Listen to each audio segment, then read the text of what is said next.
ये second postmortem report कितना rely करेगी इस मामले में ट्विशा को इंसाफ दिलाने के लिए? पोस्टमार्टम पूरा हो चुका है, लास्ट राइट्स पर ट्विशा हैं और अब वहां से सारी जांच जो है वो पुलिस को करनी होगी। लेकिन ये जो पोस्टमार्टम रिपोर्ट है, इससे कितनी उम्मीदें आप लोगों को है कि पूरे मामले में सच सामने आएगा इससे? देखिए, बड़ी जाहिर सी बात है कि ये पोस्टमार्टम 12 तारीख से अब आज जाकर के 24 को हो रहा है। 12 दिन निकल चुके थे और हमने हर स्तर पे प्रयास किया था, परिवार ने हर स्तर पे कोशिश की थी कि जल्दी से जल्दी पोस्टमार्टम इसमें हो जाए और हमने कोर्ट में एप्लीकेशन भी दी थी। हमने हाई कोर्ट में जब चैलेंज किया तो हमने हाईकोर्ट को बताया कि इतने अजीब से ग्राउंड में हमारी पोस्टमार्टम की सेकंड पोस्टमार्टम की एप्लीकेशन रिजेक्ट की गई थी लोअर कोर्ट से। हाई कोर्ट ने उस बात को समझा है और ये पोस्टमार्टम के लिए, सेकंड पोस्टमार्टम के लिए उन्होंने ऑर्डर किया था। अब मैं ईश्वर से यही प्रार्थना करता हूं कि पिछले 12 दिन में ट्विशा के शरीर पे ऐसी स्थिति रही हो कि आज जो पोस्टमार्टम हुआ है उसमें निश्चित रूप से जो असलियत है वो निकल के आ पाए और हमारे सामने सच आ सके। मैं श्वेता जी सवाल लेना चाह रही हूं। मैं एक चीज बस अपने दर्शकों को ये बताना चाहता हूं कि जब समर्थ सिंह जबलपुर कोर्ट पहुंचे थे तो अनुराग श्रीवास्तव ही थे जिन्होंने सबसे पहले पकड़ा था और समर्थ सिंह को वहां पर सरेंडर नहीं करने दिया था। मैं गलत नहीं हूं ना सर?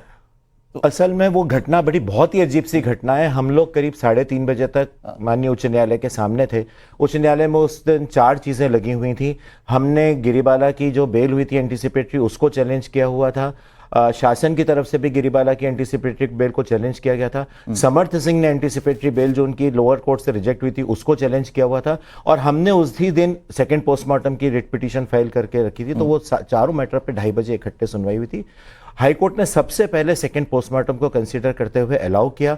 उसके बाद समर्थ की जब बेल एप्लीकेशन की बारी आई तो समर्थ के लॉयर्स ने उनकी बेल एप्लीकेशन पे बोला कि वो विड्रॉ करना चाहते हैं और उन्होंने ये निवेदन किया था कि हम सरेंडर करना चाहते हैं कोर्ट के सामने और ये भी छूट मांगी थी कि जिस समय हम सरेंडर करें उसी दिन हमारी bail application, regular bail application की सुनवाई हो, जिसे माननीय उच्च न्यायालय ने मना कर दिया था।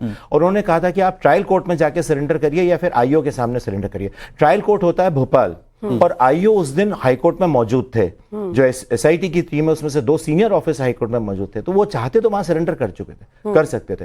हाईकोर्ट की प्रोसीडिंग्स खत्म होने के बाद मुझे तो भोपाल वापस निकलना था, तो मैं जिस होटल में ठहरा था मैं वहां तक आ गया था and I was about to leave.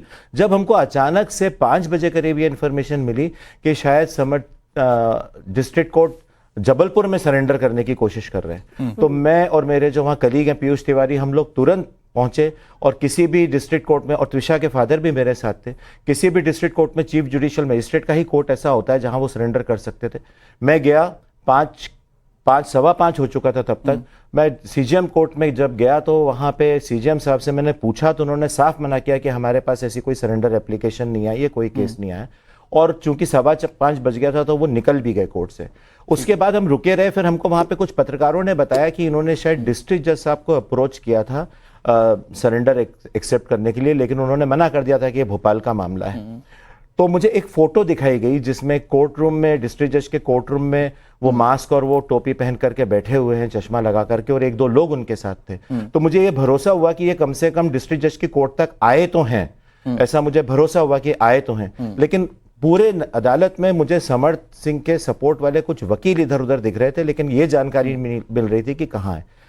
और हमें फिर ऐसा लगा कि शायद ये चलेगा, और मुझे बहुत आश्चर्य हुआ कि अगर वो डिस्ट्रिक्ट जज की कोर्ट में गए थे और उन्होंने सरेंडर की कोशिश की थी और डिस्ट्रिक्ट जज ने ये बोला था कि आपका सरेंडर हम नहीं ले सकते, यदि ये बात सच थी तो कम से कम डिस्ट्रिक्ट जज को उनको वहीं कस्टडी में लेना था और पुलिस को बुला करके हैंडओवर करना था, क्योंकि समर्थ सिंह पे 30,000 का इनाम भी था और हम लोगों की जानकारी के हिसाब से लुकआउट नोटिस भी था। तो ये बड़ी आश्चर्यजनक बात थी कि अगर वो उस कोर्ट रूम में गए हैं जिसकी फोटो किसी ने भेजी थी। बिल्कुल। इस बीच अनुराग जी आती हूँ आपके पास। बड़ी खबर ये कि ट्विशा मौत मामले में बताया जा रहा है कि कल सुप्रीम कोर्ट में मामले की सुनवाई हो सकती है। सुप्रीम कोर्ट ने स्वतः संज्ञान लिया है इस मामले में।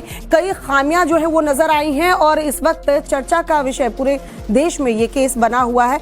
जाहिर सी बात है सुप्रीम कोर्ट ने जब स्वतः संज्ञान लिया है, कल मामले की सुनवाई हो सकती है। बताया ये भी जा रहा है, खबर ये भी आ रही है कि कल सुनवाई हो सकती है और उसमें चीफ जस्टिस की बेंच में, अगर मैं गलत नहीं हूं अभिजीत जी, तो चीफ जस्टिस की बेंच पे सुनवाई होगी। अभिजीत जी, क्योंकि सुप्रीम कोर्ट की बात कल हम कर रहे थे जब हमने बात की थी कि सुप्रीम कोर्ट ने स्वतः संज्ञान अब खुद लिया है, तो जाहिर सी बात है कमियां या कुछ चीजें नजर आई होंगी जहां लगातार लग रहा होगा कि ये केस जो है वो पेचीदा है। स्वतः संज्ञान सुप्रीम कोर्ट कब लेता है, और अगर स्वतः संज्ञान लिया गया है तो क्या आप इसे किस तरह से इस डेवलपमेंट को देख रहे हैं? देखिए, या तो किसी केस में कोई याचिकाकर्ता सुप्रीम कोर्ट को अप्रोच करता है तब वो सुप्रीम कोर्ट उस केस में सुनवाई करती है, या फिर सुप्रीम कोर्ट को ऐसा खुद लगता है कि ये केस ऐसा है जिसमें मीडिया या न्यूज़पेपर रिपोर्ट से उनकी समझ में आया है कि ये एक केस है जिसकी हमें सुनवाई करनी चाहिए, तो उस केस में सुप्रीम कोर्ट सुनवाई के लिए स्वतः संज्ञान ले सकता है। जैसा कि कल शाम में जब सुप्रीम कोर्ट की कॉज लिस्ट आई है तब हम सबने देखा है कि सुप्रीम कोर्ट ने इस केस का स्वतः संज्ञान लिया है। इस केस में पहले दिन का से लेकर के आज तक का आप घटनाक्रम देखेंगे तो बहुत सारी चीजें ऐसे हुई हैं जो एक केस में नहीं होना चाहिए था। जिस तरीके से एफआईआर में करने में देरी हुई, जिस तरीके से पोस्टमार्टम में बहुत सारे डॉक्टर का इन्फ्लुएंस हुआ, जिस तरीके से गिरिबाला जी को तुरंत बेल मिल गई, उसके बाद पोस्टमार्टम के लिए सेकंड पोस्टमार्टम के लिए ऑर्डर नहीं मिला, फिर उसके बाद हाईकोर्ट तक आना पड़ा। फिर उसके बाद में वो जो कॉल रिकॉर्ड है उसमें बहुत सारे जुडिशियल ऑफिसर्स और उन सब का नाम है, तो इन सबको देखते हुए जो क्योंकि मीडिया में जो न्यूज़ आ रही है उस सबको देखते हुए जजेस ने इस बात का स्वतः संज्ञान लिया है। बाकी तो कल सुप्रीम कोर्ट की हियरिंग के बाद में ही पता चलेगा कि क्या हो रहा है। अभिजीत सर, सुप्रीम कोर्ट ने जब इस पर सू मोटो लिया है तो इसके पीछे का ग्राउंड है इंस्टीट्यूशनल बायसनेस और प्रोसीड्यूरल डिस्क्रिपेंसीज। तो ये बताता है कि जो लगातार आवाज उठाई जा रही थी ट्विशा के परिवार की ओर से कि अपने रसूख का इस्तेमाल करके पूरे केस को प्रभावित किया जा रहा है, ये सुप्रीम कोर्ट मानता है, जो प्रथम दृष्टया दिख रहा है। और कल इस मामले पर सुनवाई होगी। मैं आप दोनों के पास एक बार फिर से आता हूं, जल्दी से राकेश पांडे का रुख कर लेते हैं।